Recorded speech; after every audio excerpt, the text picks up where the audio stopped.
Hello Slicey Dicers, this is Brian with another knife review for you. Today we have the Steel Will Cutjack C22-BL Urban Flipper in the 3.5-inch version. I love this thing. This is a great knife. Spoiler alert, this is really good. If you watched my review of the C22M, the mini version of this that was made in China, with D2 steel and the FRN handles, you may be surprised by that because I liked it, but I had a major flaw with it. The deployment just didn't really do it for me. This runs on bushings, and it's good, but it's not great. But I do have to admit, it has gotten better. I've been carrying it a lot more. It's been in my pocket. Maybe I jumped the gun on it, but it's still, I do really like this. It's not going anywhere. I'm going to keep it, but it just wasn't as blown away as I expected. I heard all these great things about Cutjacks, and I was so excited to get it, and it just didn't blow me out of the water. This one, yeah, that blew me clean out of the water and like into the sand. This thing is great. So as I said, this version made in China with D2 steel. This is made in Italy with my favorite steel, M390, full ball bearings, G10 handle instead of the FRN, and as I said, this is a 3.5-inch version. They make it a 3.5 or 3-inch. Same with the Chinese one. I am quite smitten with this. I am full of smit. It is very nice. Let's just jump right into the specs, get that out of the way, so I can start talking about how great it is. First up, we're gonna look at I have to bring the ruler out because I couldn't use my usual blue background with the squares because this kind of disappeared in it. So we have an overall length of 8 inches, blade length, as I said, 3.5 inches, handle length 4.5 inches, and an overall weight of, according to my scale, 4.38 ounces, which is pretty light. It's not the lightest in its category by any means, but it's pretty light for a 3.5-inch blade. I can't really complain there at all. Your blade width 0.12 inches and handle width of slightly under 1/2 inch, which I think is pretty good. That's kind of my magic number. That 1/2 inch is kind of my magic number, and it comes in under that. So nothing to complain there about stats. Let's do some size comparisons here with some knives that you may be comparing it against when you're shopping around. First of all, we'll start out on the lower end. Got your Ontario Rat 1. Not too far off there, pretty similar lengths. Again, these are all mostly around that 3.5-inch blade length. Paramilitary 2. And a knife you're going to see a direct comparison death match to later. I've decided to do that video already. You'll see it soon. Spyderco Shaman.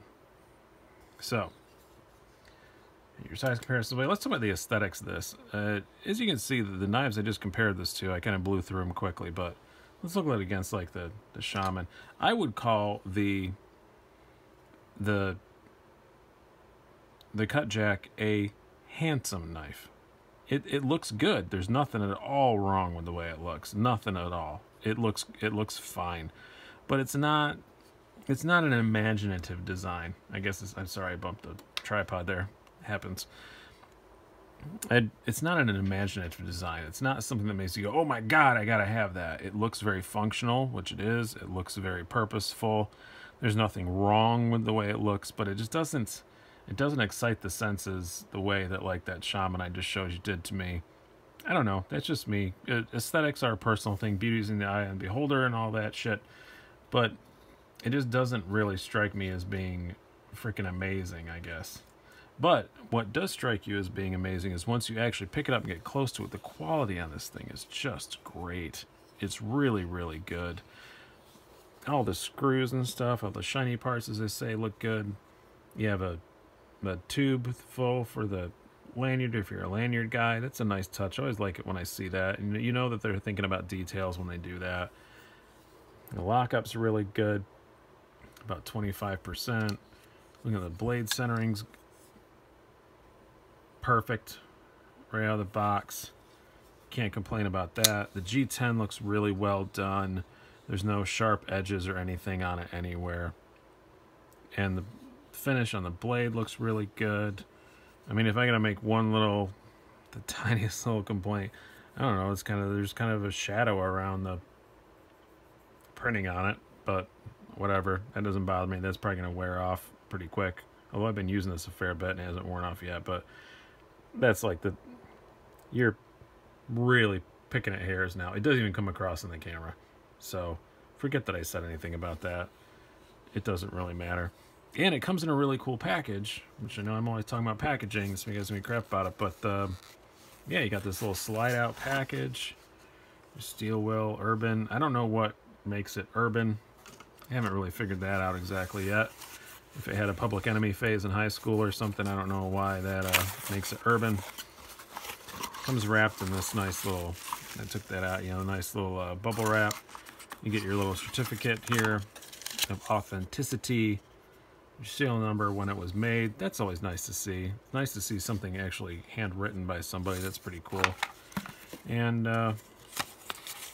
little congratulations on your purchase of the Steel Will Knife Urban Series. So yeah, can't complain about the packaging. That's good. That's about right with the price point. The price point, by the way, that's the stat I didn't get to. This is $150, which is not cheap, especially when you think and the big one is about the same price. But when you get the Chinese version for $40, is it worth spending the 3 times as much for the Italian-made version? In my opinion, yeah, hell's to the yeah. I would buy, if you have the means, as Ferris Bueller would say, I'd go for the fancy pants one. This is really good. This is really good. This is freaking awesome, quality wise and steel wise and everything wise. And one of the reasons why is the biggest problem I had with this was that I was a bit disappointed by the deployment. This, I have 0 disappointments in the deployment. It is, ball bearing flipper, boom. Just as good as your high-end, Wii's, any of your Chinese, those high-end Chinese ball-bearing flippers that are all the frickin' rage right now. This is just as good. A Kaiser or something like that. Just as good as that. It really, really is. The deployment on this is amazing. And closing it up, it's super easy. Nice, easy to move liner lock. Not crazy hard. Nothing about this knife, opening it and closing it, is gonna tear you up or leave dents in your finger or anything like that. You don't have to build up calluses for it or anything like that. This is very super easy to deploy.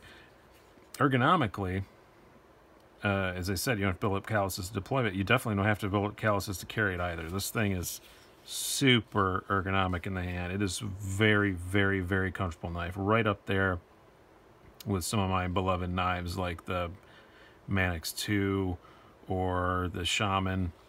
Super comfortable in my hand, especially in this like saber grip. It feels really, really good. You can choke up on it, and it's got some really good jimping up here, which is sharp, but not so sharp that it's going to tear your finger up, but plenty enough. Your finger ain't going nowhere for sure. No jimping on the choil. I wish there was just a bit, because I do kind of feel like maybe my finger might slide up on there. It's never happened to me yet, and I've used this a fair bit, but that's never happened yet.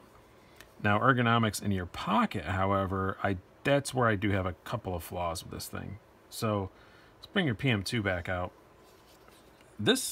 When I grab the PM2, this G10 feels grippier than the G10 on this. However, pulling it out of my pocket, this doesn't grab my jeans nearly as much as this does. I don't know what it is about the G10 on this, or if it's probably the pocket clip. It's probably what it is. This probably has a lot more tension on it. But when I pull it out of my pockets, if I'm wearing something like today, for example, I'm wearing Levi's 501 button flies, comes in and out of the pocket perfectly fine. But if I'm wearing lighter duty jeans, like earlier this week I was wearing a pair of like Calvin Klein something or others, a little bit more dressy jeans, I guess you'd call it. And every time I pulled it out of my pocket, it was like my pants would move or turn my pocket inside out or something like that. It was pretty difficult to get in and out of the pocket, which was pretty freaking annoying, I have to say. Now, as far as size in your pocket, it's not bad. You can get past it, you know. It's going to be mounted in your pocket like that. You can get past it to get your wallet out and stuff like that, but you got to be mindful of this flipper because that thing is sharp. That kind of annoys me. It's just this edge right here is super sharp.